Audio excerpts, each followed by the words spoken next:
다음은 이제 Q&A로 넘어가겠습니다. 이번에 질문은 자, 이 5% 공시에 대한 문제인데요. 발행 주식 총수의 1% 이상 뭔가 어떤 담보대출이라든지 이런 계약을 하게 되면 변경공시하는 걸 알고 있는데 이게 건별이냐 아니면 내 계약의 합계가 1%냐 그리고 특권자까지 포함해야 되냐 이런 질문입니다. 답변 주시죠. 음, 예, 이 지분 계약에 대한 판단 기준은 건별이나 누적 해가지고 1% 이상이면 뭐 공시 대상 계약과 지분의 공시 기준이 동일하다. 아, 그렇죠. 이게 총발행 주식수 1% 이상. 아, 건별이죠. 정확히는 건별인데 특권자도 건별이고 본인도 건별인 거죠. 그렇게 두 개가 복합적으로 일어난다면 합쳐서 1%.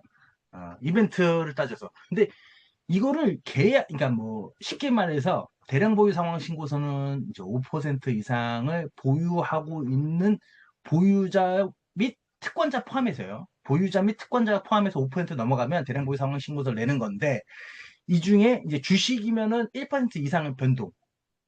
이때 이제 변동이나 변경 공시를 내는 건데, 자, 여기서 이제 계약이라고 한다면, 주요 계약이겠죠. 주요 계약. 뭐, 거의 대부분 주식담보대출이죠.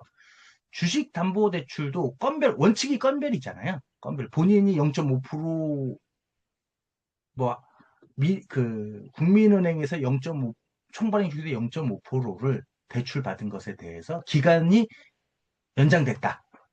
그 공시 대상은 아닐 수 있죠. 아닐 수 있죠. 0.5%니까. 하지만, 다음번에도 또 다른 계약권에서 0.6% 변동됐다. 그것도 이게 1%가 안 됐으니까 1%가 안 됐으니까 0.5% 저번에 했는데 공시 대상이 아니니까 안 했고 이번에 또 다른 건에 0.6% 변동했지만 안 했으니까 안 했다.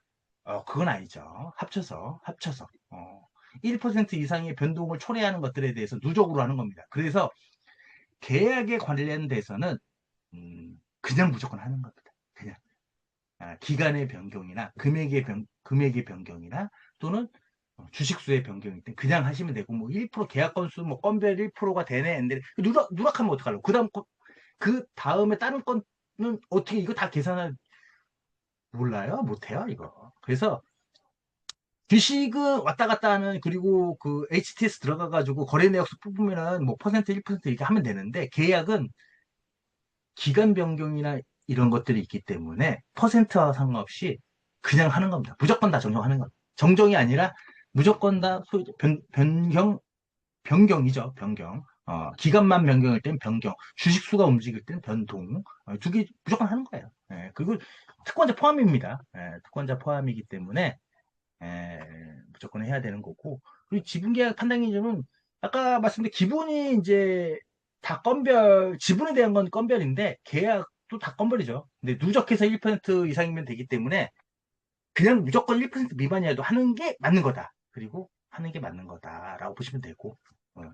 지분계약 공시하고 동일하다라고 보면 좀 오해할 수가 있는 거죠. 그래서 1% 주식 수가 움직이는 건 1% 생각하시면 되고, 주요 계약은 계약 기간 주식수 담보금액 바뀌면 무조건 해야 된다라고 인지하는 게 맞습니다. 왜냐하면 대량보유 상호신고서하고 대부분 엮여 있는 건 최대 주주 변경을 수반한 담보계약까지 엮여 있기 때문에 이런 것까지 같이 검토를 하는 게 맞는 거고요. 거래소에서는 대량보유 상호신고서를 보진 않죠. 금감원거니까. 근데 거의 대부분 우리나라 코스닥에서는 대량 보유 상환 신고서를 내는 사람들 중에 거의 절반 정도 이상이 최대 주주이기 때문에 이 그 주요 계약은 대부분 최대 주주가 대량 보유 신고서를 내고 그 중에 주요 계약은 대부분 주식담보대출이에요. 그럼 그게 실행이 됐을 때 최대 주주 변경을 변경이 될 수 있는 걸 공시하는 게 거래소의 최대 주주 변경을 수반하는 담보계약 체결 공시고 그거를 거래소에서 검토할 때는 대량 보유 상환 신고 여태까지 냈던 걸 다 검토합니다. 그게 주요 계약들의 내역들을 확인하는 거죠. 그러다가 최대 주주 변경 공시 냈는 이게 여기에는 없는데 대량 보유 상환 신고서는 있다. 그러면 이제 최대 주주 변경을 수반한 담보계약 누락 해가지고 벌점 맞는 거죠. 예. 2점입니다. 2점. 건당 2점. 그리고 악의적이고 이러면 이제 가중처벌 받는 거고. 이걸로 15점 넘어가는 회사도 있어요. 넘는 회사가 실제로 있습니다. 그렇기 때문에 좀 민감한 게 계약. 대부분 계약은 주식담보대출이니까. 네.